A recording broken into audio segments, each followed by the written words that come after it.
Matthieu chapitre 2. Matthieu chapitre 2. Le deuxième verset. Deuxième verset. Matthieu chapitre 2, verset 2. Matthieu chapitre 2, verset 2.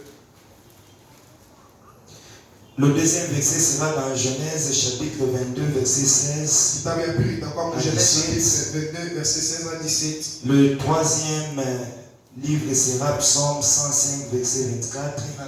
Psaume 116, verset 24. Et la quatrième lecture sera en Apocalypse chapitre 6, verset 1 à 2. Apocalypse. Nous lisons Matthieu chapitre 2, verset 2. Verset 2. La Bible nous dit, on peut commencer au premier verset. Jésus est emmené à Bethléem, en Judée, au temps du roi Hérode. Voici des mages d'Orient arrivèrent à Jérusalem et dirent, où est le roi des Juifs qui vient de naître? Car nous avons vu son étoile en Orient et nous sommes venus pour l'adorer. Genèse chapitre 22.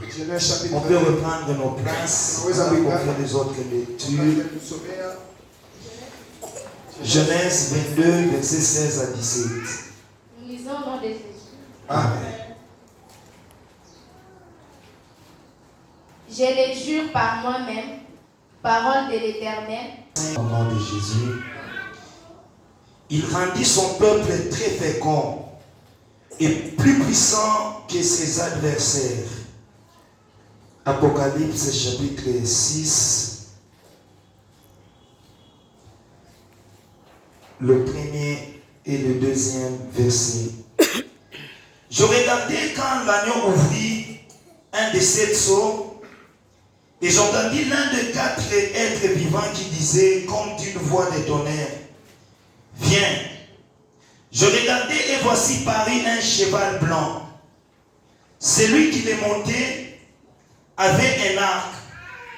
Une couronne lui fut donnée et il partit en vainqueur et pour vaincre. Amen. Amen.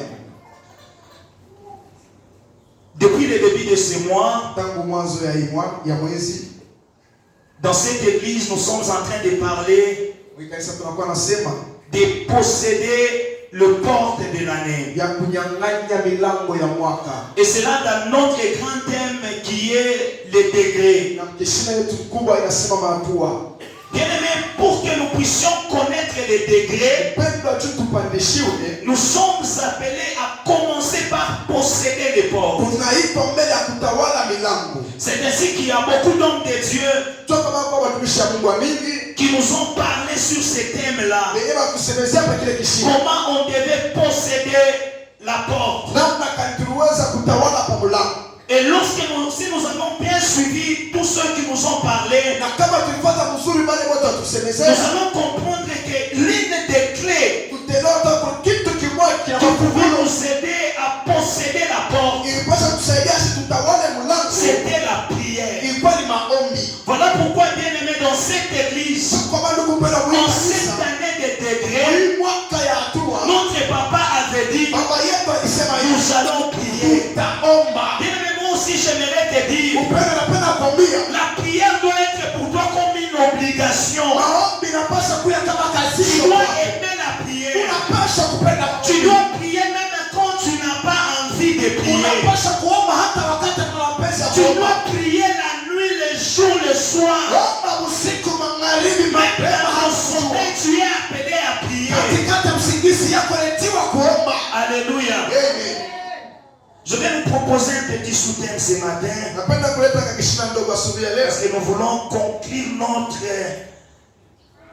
notre thème du mois.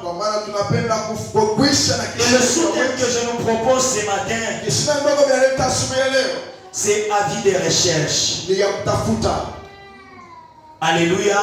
Est-ce que tu peux dire à ton voisin avis de recherche? Avis et recherche. Ce matin, Dieu m'envoie pour te dire qu'il est en train de chercher une personne. Et qui est la personne que Dieu est en train de chercher? Dieu est en train de chercher la personne qui va posséder la porte. Dans la vie des recherches que nous lançons ce matin, c'est Dieu qui a lancé cette avis de recherche. Il est en train de chercher qui est celui qui va dominer dans cette année. Il est en train de chercher qui va posséder. Et dans le livre de Genèse que nous avons lu, la Bible dit ceci: ta postérité possédera la porte de tes ennemis. J'ai compris une chose, que devant la porte, il y avait des ennemis qui s'étaient déjà installés. Et la Bible dit ceci: Dieu dit à Abraham, malgré que tes ennemis occupent déjà la porte, mais ta postérité à toi possédera la porte de tes ennemis. Je suis venu annoncer à une personne la vie des recherches que Dieu a lancé ce matin. Elle est tombée sur toi. Cette vie de recherche est tombée sur ta famille. Est-ce que Dieu dit que ta postérité possédera la porte de tes ennemis? Quand il dit ta postérité possédera la porte de tes ennemis, il veut dire ceci: ça ne sera pas facile de posséder cette porte-là. Pourquoi? Parce qu'il y avait les premiers occupants. Et une chose est vraie, c'est que nous ne combattons pas pour la victoire, mais nous combattons pour la victoire. Et à cause de cette victoire, nous allons posséder. Alléluia. Alléluia. Vous savez comment est-ce que c'est facile? C'est difficile. Ce soir, nous attendons les matchs de la RDC. Maintenant, il y a toujours une pica-pica. Atujua vile match itaisha. Mais quand on a kuwekea match ya Tanzania, ton cœur ne va pas battre. Parce que tu sais déjà que le match, il y a nul match. Je n'ai plus à craindre. Parce que je sais que ce combat, non pas pour la victoire, mais je combat de la victoire. Et cette victoire-là, ce n'est pas mon père qui l'a donné. Cette victoire-là, ce n'est pas ma mère qui l'a donné. Mais c'est Jésus, le vainqueur des Golgotha, le ressuscité du troisième jour, celui qu'on appelle le Shiloh, celui qu'on appelle le Yeshua, celui qu'on appelle le rejeton de David. Il est celui qui a accordé cette victoire. Et je déclare sur ta vie, reçois la victoire. Dans tes combats, reçois la victoire. Reçois la porte de tes ennemis. Reçois la victoire. Si la jeunesse me dit, ils te feront la guerre, mais ne te vaincront pas, parce que je serai avec toi pour te délivrer. Que Dieu commence à te délivrer de tous tes ennemis. Amen.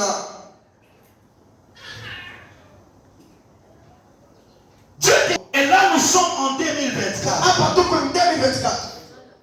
Si tu veux posséder cette année, la première des choses que tu es appelé à faire, c'est apprendre à remercier Dieu. Tu as traversé 2023. Il est vrai que tout n'a pas été bon en 2023. Il est vrai que les choses n'ont pas bien marché en 2023. Mais la reconnaissance envers Dieu est une clé qui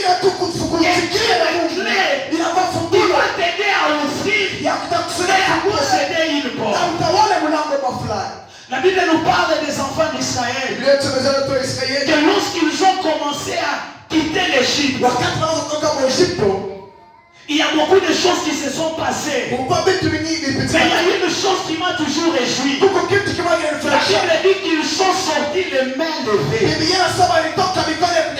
Par les mains levées, moi je vois toujours un adorateur.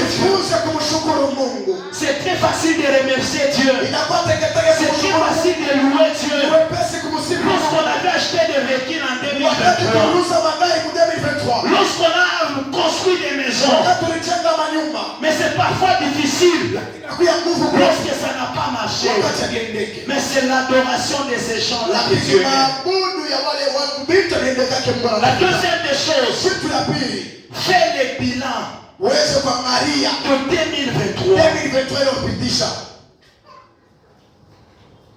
Qu'est-ce qui avait marché? Ujifunze ni nini iendeke Qu'est-ce qui n'avait pas marché? na ni nini haikuendeke. Et lorsque tu trouves que telle ou telle autre chose n'avait pas marché, Wakati unaosema kitu fulani kitu fulani haikuendeke, pose-toi maintenant la question. basi utajiulize Pourquoi telle ou telle autre chose n'a pas kwa marché? nini kitu fulani kingine haikuendeke.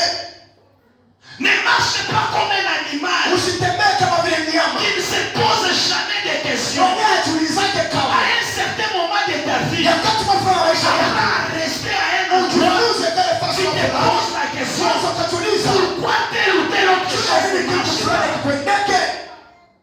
Dans la plupart des cas, Mambo ya mingi sana nous jetons toujours nos échecs tunakuwa napeleka sur la tête d'autres personnes. mabichi ya watu wengine. Parfois, nous étions nous-mêmes Sasa tumashi la raison de nos échecs sur les Mungu ya vies. kushindwa kwa Alors, tumeona. c'est seulement en méditant, Lakini mpaka en kuchunguza faisant le bilan, que nous allons comprendre tutaona ya que kwamba tel n'a pas marché kitu fulani à kidogo cause de tout ça. juu ya kitu fulani. Parce que si tu fais les mêmes choses que tu as fait l'année passée, Kama unafanya vitu mambo tu risqueras d'avoir les mêmes résultats cette unaweza année. kupikwa na matokeo moya moya hii mwaka. Si tu veux voir un résultat autre que les résultats de Kama 2023, unapenda kupokea matokeo mazuri kushindia 2023, la manière de faire des choses en 2024 namna ya kufanya vitu muhimu mwaka doit mpya être différent unapaswa kwenda kwa de la chama. manière que tu as fait des choses en Ile 2023. namo ulifanya 2023.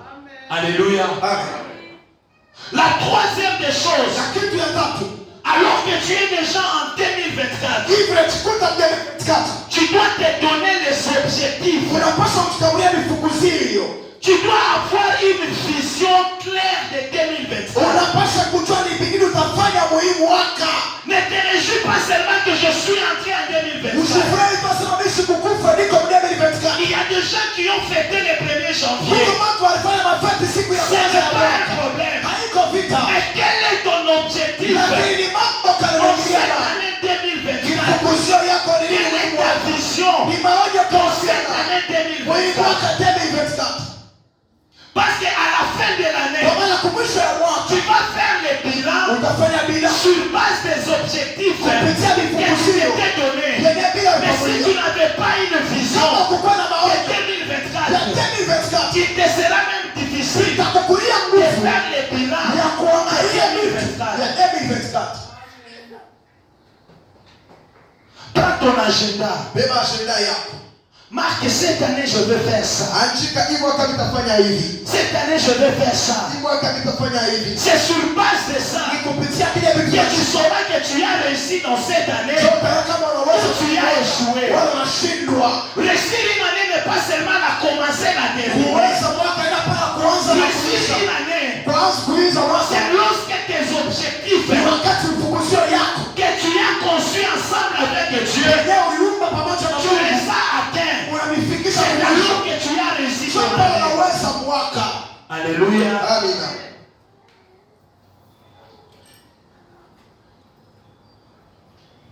Une autre chose, Kitu kingine. tu dois posséder. Unapasha kutawala. Matthieu chapitre 2 nous dit ceci. Mathayo chapitre 2 inatuambia hivi. Du temps de Hérode, Kwa wakati ya Herodi, les mages ont vu l'étoile mamashi wakaona nyota de l'Orient ya Orient et ils sont partis à Bethléem. na bakaenda kupetele. Ils étaient en face du roi Hérode. Bakuya mbele ya mfalme Herodi. Ils ont demandé au roi, Bakamuuliza mfalme, où est le roi des Juifs eko wapi mfalme wa Yuda? qui vient de naître? Unataka kuzalikwa? Parce que nous avons vu son étoile. Kwa maana tunaona nyota yake. Tu veux que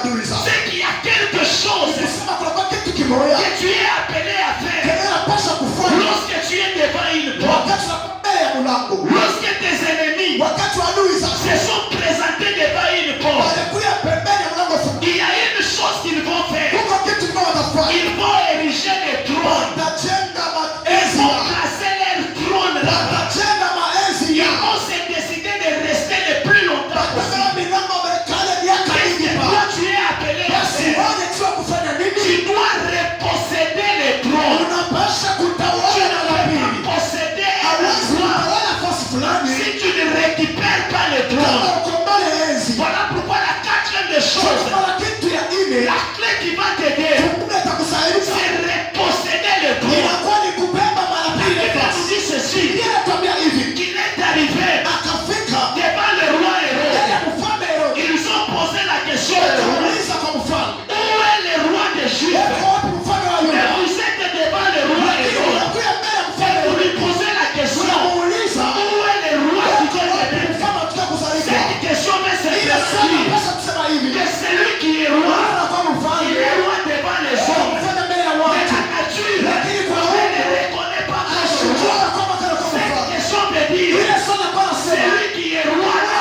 kwa mfalme il a pris la place anabeba de nafasi quelqu'un ya d'autre. mtu mwingine. C'est comme ça que ta place Sasa aussi, nafasi yako il y pia a un Hérode inakuwa Herode qui mmoja. a pris. Mwenyezi Tu es Mungu appelé unaitiwa à être détourné ya kutosha et na reposséder wewe ton trône. uikae pa enzi yako. La Bible dit ceci, Biblia inasema hivi, il y a une tragédie, kuko mambo moja c'est celle de voir ile ya kuona que les princes ya kusema mfalme marchent à pied watoto mfalme et anatembea les miguu esclaves kibatumba marchent sur les chevaux. anatembea mapumba. Lorsqu'il y a ce genre de Wakati choses-là, kunakuwa mambo ya c'est vile qu'on a transformé les choses. sema Il y wanabadilisha a un vitu. trône qu'on a Kuko volé. enzi na waliiba Mais lorsque upendo wa vous wakati retrouvez unajikuta un loup ipo mapori au milieu des chèvres, katikati ya mbuzi soit il a déjà tué wanaonesha kuwa une chèvre mbuzi et moja il est venu occuper sa anakuwa place. tu ni kuulia na kwa nafasi Et je déclare asubuhi leo que natangaza tout celui ule wote qui est assis anakuikalia sur ton trône, na enzi tout yako celui ule wote qui est assis anaweza sur kuikalia ton poste, nafasi il yako commence à les aanze libérer. kutoka Il les libère au nom de Jésus. katika jina la Yesu. Écoutez, Sikia, la Bible ici Biblia hii ne nous a pas été donnée hawakututambulia pour nous amener seulement au ciel. kutupeleka pa Mais lorsque nous lisons la Bible, wakati tunasoma Biblia, la Bible, Biblia elle nous forme pour inatufundisha que nous puissions descendre tu le tushuke ciel sur la tushushe terre. mbingu pa Et dunia c'est ainsi, na njovi en descendant le ciel sur la tushushe terre, mbingu pa dunia nous cherchons notre domination. tunatafuta kutawala Nous kwetu, cherchons à dominer. tunatafuta Dieu kutawala ne t'a pas envoyé wasikutume pour que tu sois à la merci tunaanza des kukutawala esprits impurs. mapepo Dieu ne machafu t'a pas envoyé wasikutume sur cette terre hii mdomo pour que tu sois manipulé. tunakusukume Mais Dieu t'a sukume envoyé lakini Mungu pour kutuma que tu puisses influencer. tuende na ukatawale. Le temps est venu Wakati nafika où toi et moi, ile wewe na mie nous devons influencer, tunapasha kutawala même sur le plan hata upande professionnel. ya makazi. L'heure est arrivée. Wakati nafika Le peuple de Médée, ile taifa ya nous Mungu devons influencer. tunapasha kutawala. Il est temps Ina que wakati nous puissions occuper tunapasha kutawala poste nafasi zetu dans les ministères. hata kwa Il ministeri. est temps Ina que wakati nous puissions occuper Yesu poste tukatawale dans makazi les zetu. endroits où nous Hata sommes. makazi tumejikuta La condition, mambo tu tu dois reposséder ton trône. tunapasha Tu kukombola dois enzi yako. chasser celui qui est sur ton trône. Tukusa na papa kiti ya enzi Et yako. ce matin, Na asubuhi ya leo toutes les chaises, mabiti vyote les trônes maenzi qui yote étaient occupés yenye balitawala par les kwa étrangers, watu ya nje, les trônes enzi qui yote nous revenaient de ni toi, ilikuwa ces yetu. trônes-là, Ile maenzi ces trônes, kule ces ikabona trônes-là maenzi reviennent vers nous inarudia au kwetu nom de Jésus. katika Ces jina la Yesu. trônes Enzi sur yako le plan professionnel, hapa mambo ya kazi, enzi sur yako le plan financier, ya pesa ces trônes ni enzi au inakurudia nom de Jésus. katika jina la Yesu Kristo. Alléluia. Amen.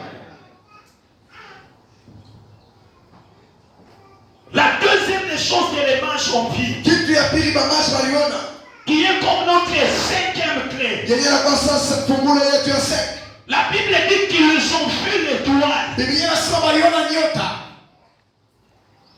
À partir de l'Orient où ils étaient, Kupitia kwa Orient kule walijikuta. ils ont vu l'étoile. Wakaona nyota. Tu sais ton problème c'est quoi? Mambo hapa ni nini unajua? C'est parce que ton étoile, Kwa maana nyota les yako. gens ne la voient plus. Watu waionake tena.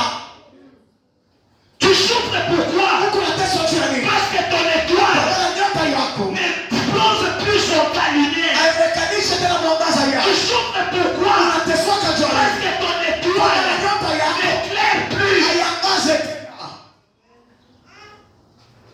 Les mages ont vu l'étoile. Bamashi wanaona nyota. La cinquième des choses, Kitu ya sek. tu dois laisser briller ton étoile. Unapasha kuacha nyota yako ya ngani. Tu dois libérer et faire briller ton étoile. Unapasha kufanya nguvu yako yote nyota yako ya ngani. Tant que ton étoile Ni wakati nyota yako n'aura pas démontré son éclat, haisionekanisha mwangaza yako. jamais tu n'iras pas loin. Upendo usatoka mbele. Personne ne te verra. Hakuna mtu atakuona. Pourquoi tu te poses des Sasa questions? unapojiuliza, Pourquoi on voit les sio autres, kile mwangaza mais pale moi on ne mwingine. te voit jamais? Ndio C'est parce que ton étoile Kwa nyota yako ne plonge pas. haitoshi mwangaza yake.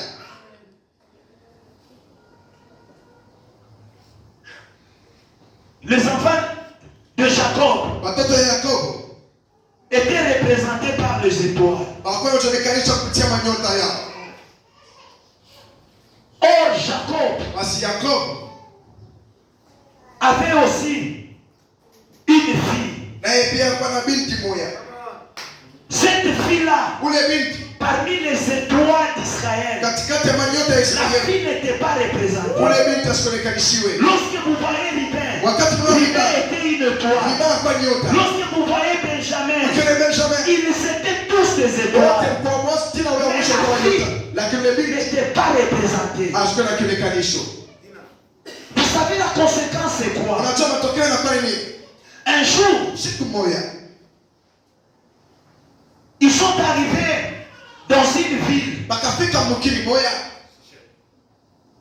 et les princes na ule wakotawala de pale cette ville-là ya ile mkini ont convoité Dina. bakamtamania Dina. Ils ont commencé par abuser d'elle. Bakaanza kwenda kumviole Dina. Mais malgré qu'ils ont abusé d'elle, Ingawa bamviole Dina, ils ont dit ceci. bakasema hivi, Bien que nous avons abusé d'elle, ingawa tunamwalimisha mais nous l'aimons. lakini tunampenda. Alors nous voulons la prendre. Basi tunapenda kumbeba mundoa. Et là, Dina Basi Dina pale devait aussi être une princesse quelque part. anapaswa kuwa princess kwa Mais sababu puisque l'étoile posait problème, vile nyota ilikuwa inaleta puisque mambo, l'étoile posait problème, vile nyota ilikuwa na Dina mambo, n'a pas pu Dina sikuwezi être princesse kuwa princess en kule Sichem. kusishem. Mais lorsque Ruth, Wakati Ruth son étoile avait brillé, yang'aa, l'homme de Boaz ule mtu wa l'a Boaz vu. akambeba. Lorsque Esther, Wakati Esther son étoile avait nyota brillé, yake yang'aa, le roi l'a vu. mfalme Ton akamuona. étoile lorsqu'il Nyota brille, yako wakati toutes tawala, les bonnes vitu choses, yote les vizuri grands verts, silitabia kwako.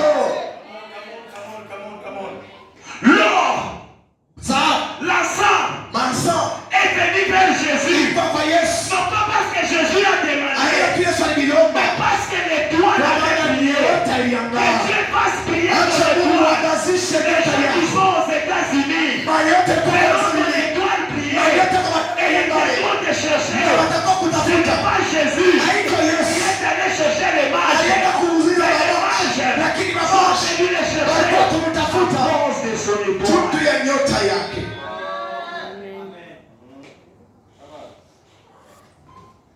Qu'est-ce qui fait que, Nini nakuwa nafanya kwamba? qu'est-ce qui détruit Nini nakuwa napomona certaines étoiles? manyota ingine?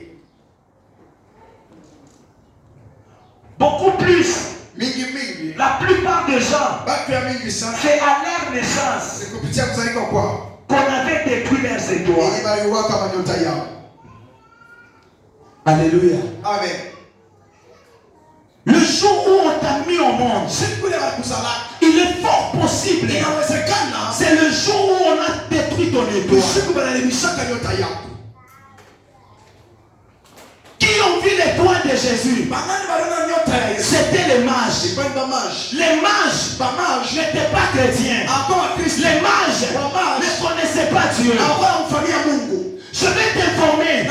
Il y a des combats que tu connais dans ta vie. Parce que les sorciers ont vu ton étoile.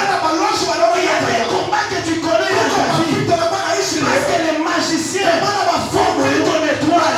Et de loin où ils sont, ils ont vu ton étoile. Qu'est-ce qu'ils cherchent à détruire cette étoile? Jésus était encore bébé, mais on a vu son étoile. Et il a fallu que les mages soient en contact avec cette étoile. Comment est-ce qu'à la naissance on peut détruire ton étoile?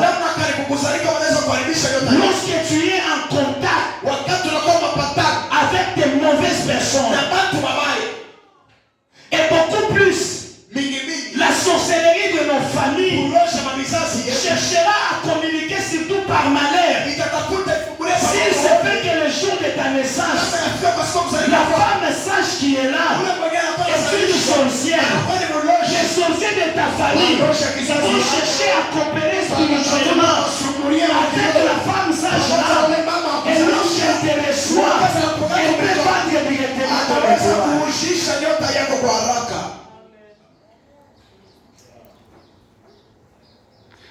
Le jour où ma femme a mis au monde, le berger m'avait appelé. Il a dit, est-ce que tu es là présent? Je lui ai dit oui. Il m'a posé la question, qu'est-ce que tu as fait? Il m'a dit, avant toi, qui avait pris l'enfant?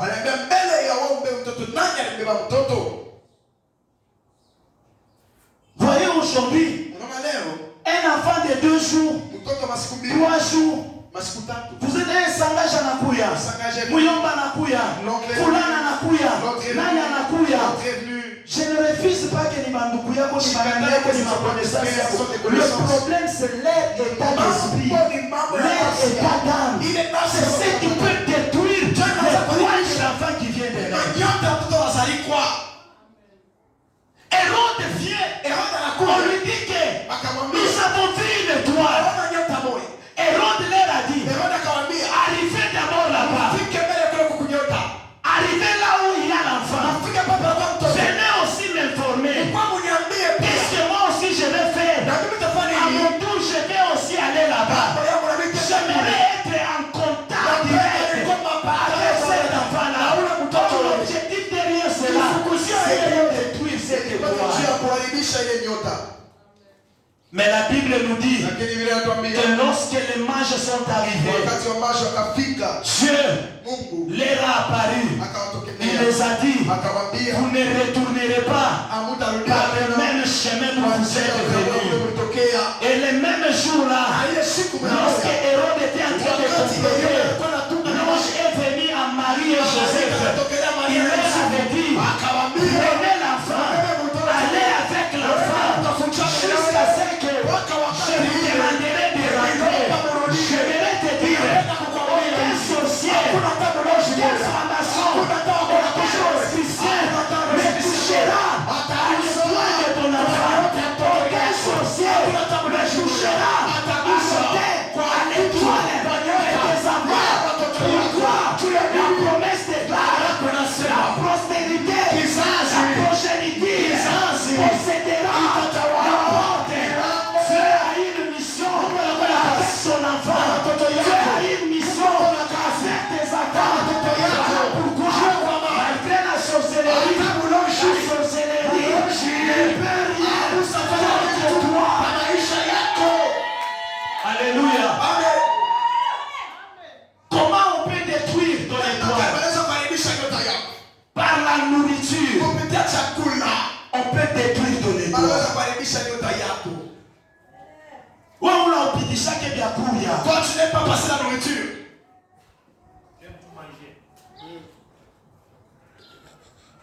Alléluia.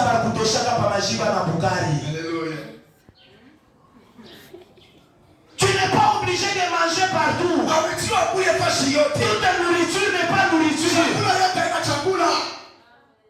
Il y a des destinées qui ont été détruites. Kuko maisha mzuri ambayo Juste à cause ya nsombe. akose mbane so. Il y a des destinées qui ont été détruites. Kuko maisha mzuri wa yaribisha. Surtout ya nkuku. Il y a des destinées qui ont été détruites. Ya maisha mzuri À wa cause des yaribisha. petites choses à manger. Kidogo ya kula. Toi qui ne laisses pas à manger. Wewe upendelee kuacha chakula. Discipline-toi. Usijikamulie kwa discipline. Voilà pourquoi tu as couché dans Ouezaki. Sio kwa maana. Qui sait? Kama ni makonsekansi ya vyakula ya vile ulikusia. Ce sont des conséquences de trucs que tu avais consommé. Tu n'es pas obligé à manger n'importe où, n'importe comment. Kule fasi yote na namna yoyote.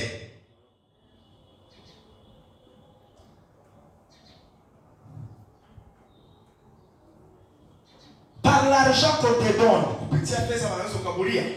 par l'argent que tu donnes, Makuta unakuwa unapeleka. ton étoile Nyota yako peut être détruite. inaweza kuharibishwa.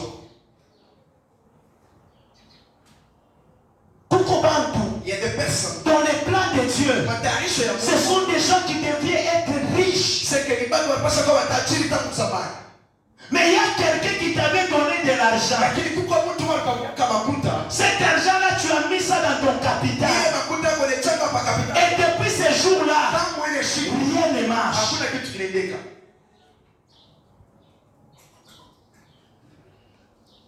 Il y a des hommes, Kuko watu on t'avait aidé. wanakusaidia. Et toi, tu as cru que c'était de l'aide.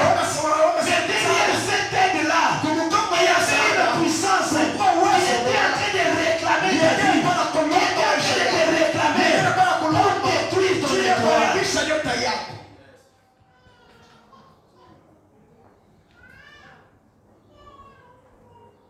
À Kamil, on avait trouvé un papa, Ukamila tukutaka baba moja. son argent de poche, Makuta yake il est donné aux inconnus, aux étrangers de sa maison. alikuwa anakabula paka batu ya nje ya nyumba yake.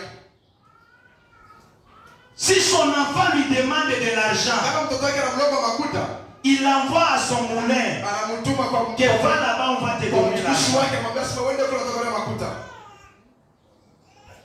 Pourquoi ces enfants, ils ne donnent pas l'argent directement de sa poche? Pia ili kwa tutaka sikapule makuta kwa haraka kupitia mkono yake mwenyewe. Parce que lui-même sait Kwa maana yeye la anajua réalité qu'il y a dans ses poches. ukwenda kwa mifuko yake. Les destinées de beaucoup de gens Maisha mbele ya watu ont wengi été détruites iliharibishwa par ce papa-là. Ananipendaka, ananifurahikiaka, il m'aime trop. Il m'offre toujours. Derrière l'offre, qu'est-ce qu'il y a? Quel est l'esprit qui est derrière cette offre-là? mkono ya msaada.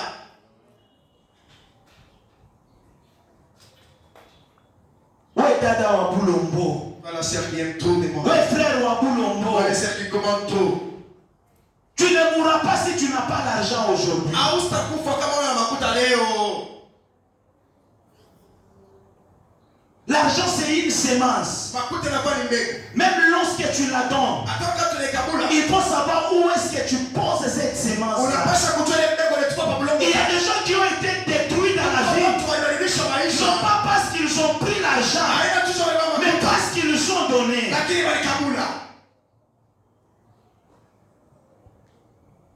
Je me réserve de parler beaucoup sur ça Nimejifunga tu nisiseme mimi parce kwa que hiyo. papa a une grande leçon. Kwa maana baba anakuwa Il va introduire anafundisha. sur ces sujets. Atafaa kiingilio pa hii mambo. Est-ce que je peux parler? Naweza kusema Les destinées de beaucoup d'autres personnes maisha watu wa mingi ont été détruites iliharibishwa par le contact kwa mapatano charnel. ya kimwili. Si on veut être clair sur ça, Watu wanaweza kuwa wazi pa hii mambo par le sexe. kupitia tendo la ndoa. Beaucoup de gens, Watu wa mingi leur destinée, maisha bora mbele leur étoile, manyota yao c'est ces jours-là. ile siku Le jour où tu t'es rencontré ile siku ulikutana avec tel ou tel autre na monde. mtu fulani mtu Le jour fulani où tu t'es rencontré siku ulikutana avec ou telle autre femme. na mama C'est fulani le jour où on avait être mémoire.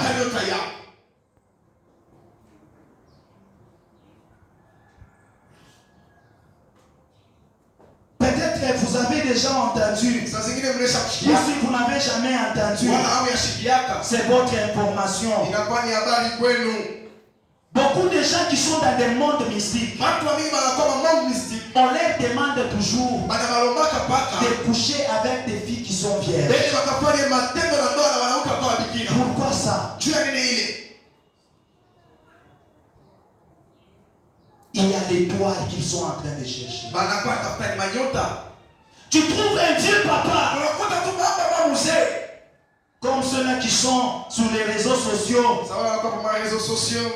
Ils ont vu peut-être que c'est pasteur qui a fait les buzz. Je l'ai suivi dans l'une de ses prédications. Il dit pourquoi il y a des hommes qui meurent trop vite. Parce que lorsque tu as 60 ans, tu pars chercher une femme de ta génération. Lorsque tu as 60 ans, il faut chercher une fille de 16 ans.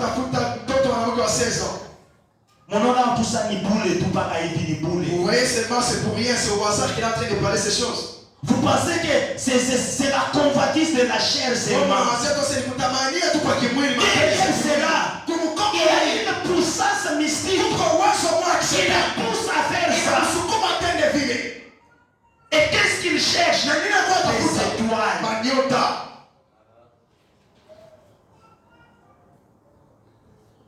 C'est de ma génération.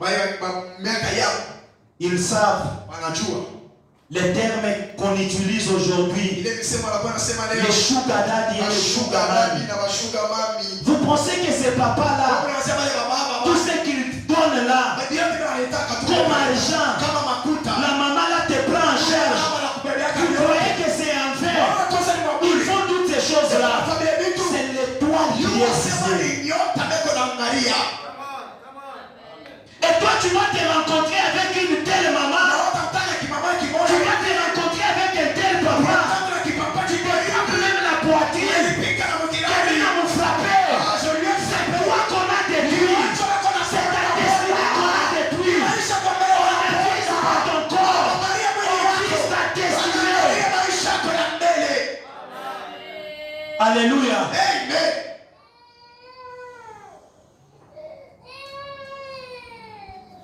Destinée, c'est celle qu'on vise.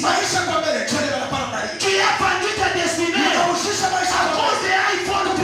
Tu as vendu ta destinée à cause des petites choses. Tu as vendu ta destinée à cause de l'offre que Serge t'a fait.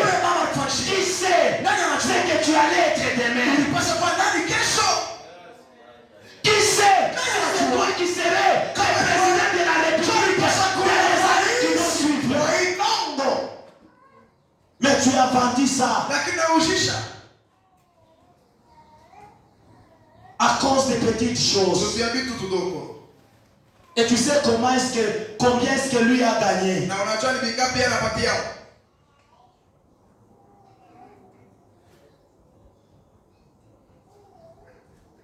Derrière les sexes, il y a beaucoup de mystères.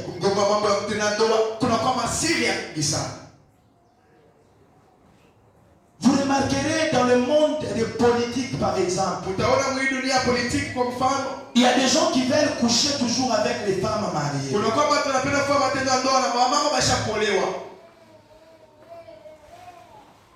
J'aurais appris qu'il y a un président qui couchait avec les femmes de ses ministres. Pourquoi il faisait ça? Lorsqu'il couche avec la femme de son ministre, il se dit comment est-ce qu'il va dominer ses ministres. Mais il est passé par sa femme.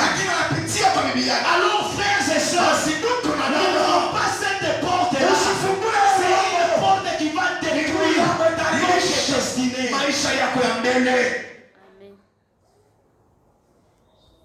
Alléluia. Amen. Alléluia. Amen. Tu peux posséder une porte.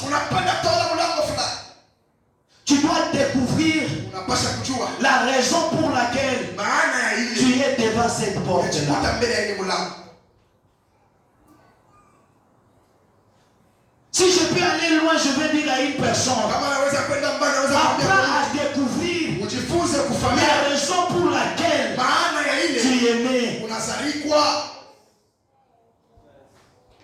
Tu réussiras ta destinée. Tu réussiras en 2024. Lorsque tu comprends la raison pour laquelle tu as permis de se voir en 2024. Comment? Jean-Baptiste, la Bible dit qu'il avait l'esprit d'Élie. Élie, lorsqu'il est venu, nous connaissons comment est-ce qu'ils étaient en guerre avec Jézabel. Et un jour, Élie a pris fuite. Dieu l'a demandé d'aller se cacher au désert.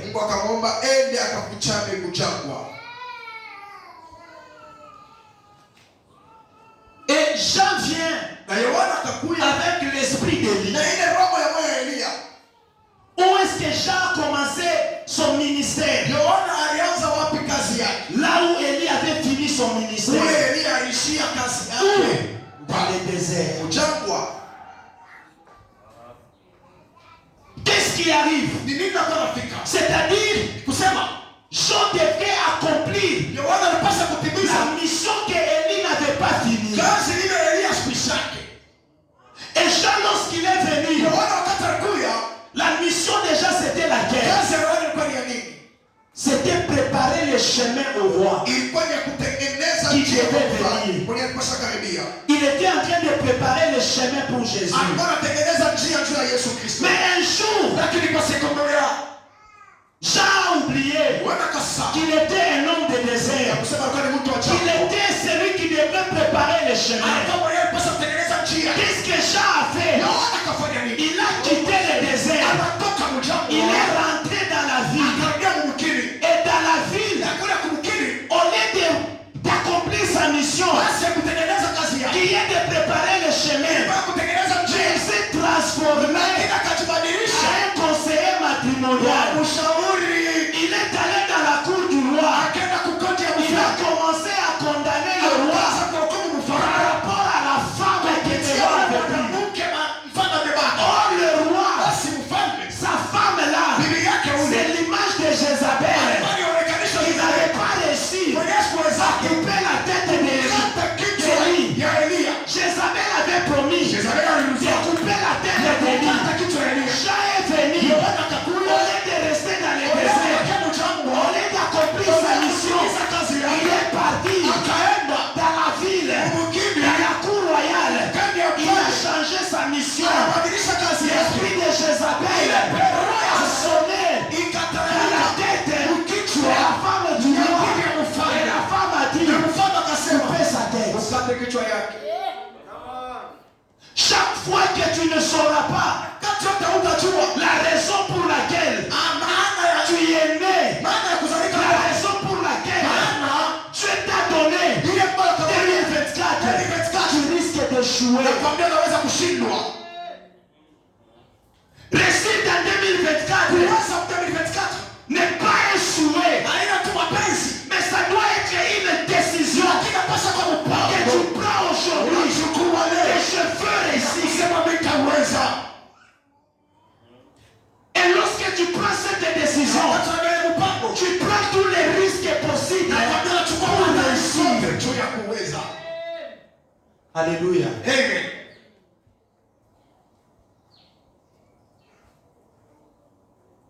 Il y a une autre chose.